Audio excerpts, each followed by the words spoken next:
If you're wondering how to do sales forecasting for your startup business, I got some bad news for you. Much of what you've heard is a lie, but don't worry, we've got you covered in this video.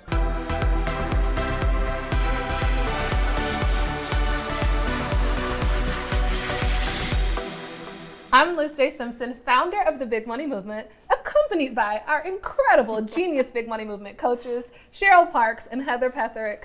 And when we talk about sales forecasting, first and foremost, I just have to remind you that sales is the lifeblood. It is the revenue driver of your business. No sales, no business. You might have a cute little hobby, but you won't have a business. So when we talk about forecasting, the goal of sales forecasting is for you to know at any given point how much revenue is coming into my business and when. When are periods or seasons where I might have revenue pitfalls, or what we call those feast or famine revenue seasons? And what activities can I focus on to fill those, dry famine seasons so that I can have prosperity throughout the year? So that's the goal when we talk about sales forecasting. But Heather, I'm going to kick it to you. Do you want to talk about these income producing activities and how they relate? I love income producing activities. Let me tell you, it takes all of when we're really clear on what our IPAs or income producing activities are, it takes all of the feast or famine, the wishing and hoping, the crossing of fingers out of your business, and you really it becomes like a well-oiled machine. So an income producing activity is anything that leads to a yes or a no from a client. There's many layers of income producing activities, the earliest of which could be reaching out, a cold call to a prospect. Another might be booking a discovery conversation. And then the higher level, higher degree income producing activities are actually presenting a proposal where a decision can be made. This is just an example of some of the income producing activities. But when, as business owners, we are clear on what those specific activities are for our business that drive revenue and bring us what I call closest to the money, then we can so easily and with way more confidence and less sort of anxiety of hoping and praying we get paid, we can actually begin to forecast with high confidence and reliability that over time you start to see if I reach out to this number of prospects every month, I will likely get this many conversations. And of those discovery conversations, I will likely be able to present a proposal to this many clients. And of those proposals, there may be a 50% win rate. So when you know your conversion rates and you know your IPAs, like a surgeon, like an engineer, you can plan out your time and have real confidence in your incomes. I love it. Yes. That was beautifully said. Mic drop. Mic drop. Seriously. So from there, you want to look at your goals for your business, right? So what are your goals? What are your goals for your clients, right? Are you trying to help your clients get their internal employee base to a better place? Are you trying to help your client get more sales? I mean, what exactly are your goals and what are the goals of the client? So that's number one. And then you want to start to reverse engineer to achieve your goals. So you want to understand the strategy and the activities that Heather just laid out that will get you to the goals that you're outlining for your business. Yes, and the revenue, right? So you need to know, well, in Q4, I'm going to take a month off. And I'm only going to work for 2 months. This is how much revenue that needs to come in this season, right? This quarter. And making sure, to your point, that your IPAs ebb and flow and mirror how much revenue you want to come in. They match the needs of the business.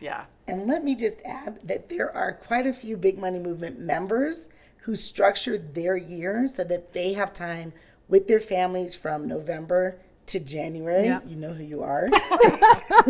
That it would be able to take off an entire 6 weeks during the summer to spend time with their family and their children. It's really, it's your business, so you get to structure it and base it on the goals, revenue goals, via the IPAs, so that you can actually take control of your time, but still deliver. And I love that you said that about time, because one of the things I've always loved about being a sales professional is I'm a person that I can go in, if I'm focused on the goal, I'm I can muscle and I can go. And then I run out of steam and I just want to chill. And so one of the things I loved about sales is my results and performance weren't tied to time. They were tied to effort and activity. So I knew if I want some time off, focus on these activities while you're going hard and then check out. Which brings me to, if you're watching this, a key skill set is managing your time, right? Chunking your time. we have a movement where we work with hundreds of women around the globe. And these are busy women who are professionals and serving corporate clients. And one of the number one objections that I hear from them is, I have so many responsibilities. How am I going to find time, right? And I think that we have to assign responsibilities and activities to buckets of time. So when we talk about chunking your calendar, for instance, if you know Monday through Friday are my work days, then maybe you say, you know what, Tuesdays and Thursdays, those are the days that I'm really going to focus on my income producing activity. So maybe, you know, Thursday is the day where if I'm presenting a lot of proposals, I'm gonna block off 4 hours to make sure that in the busyness of my week, a week doesn't go by without me saying I'm prioritizing having conversations with my buyers, right? And so chunking your time is so critical to doing that. And then when you chunk your time and you focus on these income producing activities, and when you get some wins, I think it's really important to celebrate. Like, can we talk about how women are not celebrating? Oh, yes. So often we're like, thank you, next, without actually like sinking into what did I actually do to create that success so I can repeat it or even amplify it next time. And even when the successes, maybe the dollar bills or the yeses aren't there, having the discipline, like sales can be, it needs to be a discipline of being able to celebrate. I consistently took action this month. And I'm going to release the fact that there's no new money or no new proposals, because I know if I celebrate taking these IPAs consistently, over time, the income will be there. I love it. It makes me think about in the big money movement. So every Wednesday when we have our Q&A call, we open with income producing activities, right? And so we have them report their numbers. And one of the things we tell them is that even if you have a 0 or goose eggs, put those numbers up there. Celebrate that. Like, take pride, put your numbers on the board, take ownership of your numbers, because then when you go from 0 discovery calls a week to 2, we can celebrate the growth, the milestones, right? And I think too often as entrepreneurs, we don't document the journey, so then we don't realize the things that, like, this wasn't always the case. Like, this is growth for you. Celebrate that growth. So I think that's a big deal. And when we don't document, that's when we get into this crazy making space of, this isn't working, nobody values what I have, I'm a failure, I'm doomed. Instead of being able to step back and just look at the data and say, you know what, the reason I don't have any new money this month is because I let my IPAs drop off. Well, guess what? It's not because you're a failure and nobody wants what you have, it's because you didn't do your IPAs. And you can say, thank you, give yourself a pass, and come back at it. And that's when you know, that's when the confidence and the reliability in your business and yourself really starts to blossom. Look at the data. Let's not do crazy making. Yeah, because I think we create these stories around the numbers. And I think it's just, the numbers are the numbers, right? And as coaches, I know for us, when people come into the program, we can look at their numbers and really, you know, diagnose this is what's happening for them, right? Like, if there's no emotion attached to it, it's like, oh, well, these are your numbers, so that's going to be the outcome of what's happening in your business. Which I know, Heather, brings us to a client that we were talking about. Like, when we talk about IPAs.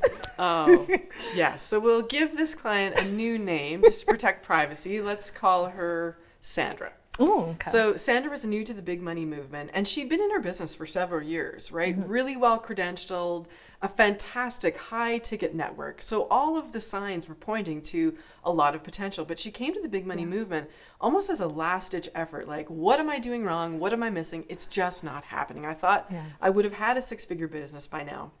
And so what we were able to actually peel back some of the layers and remove some of the crazy making, the story making that she was struggling in, and look at the actual data of her IPAs. What we discovered was she was consistently either talking to someone who wasn't a key decision maker. So it makes sense that they don't have the ability or the budget to say yes to services that she offers and they need. And number 2, oftentimes, even when she was talking to a key decision maker, she wasn't actually asking for the business. Assuming they would lean in and say, yes, I want what you have, instead of having the courage to actually make the ask. Oh, that's interesting.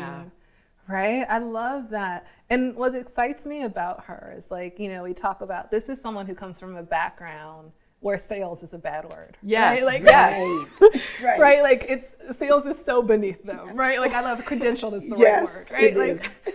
But what I love is that she took the feedback and went all in. Oh, yes. Like every single week, I feel like when she's talking about new conversations or new challenges, and we talk about quality of questions, she asked the type of questions that only someone in the trenches Right. would Yes. even have the discernment to ask. Yes. Yeah. And do you want to talk about just like the outcomes and like the wins that she's celebrating from that? Yeah, so the wins that we see is that first and foremost, she's getting through what I call that IPA pipeline, right? So in the beginning, when you're doing reach outs, it feels like that's all you're doing, right? Because you don't have wins yet and you don't have Yeah, proposals. it's a big flywheel. We got to get moving. Right. And it takes a lot of effort at first with very little movement. Yes.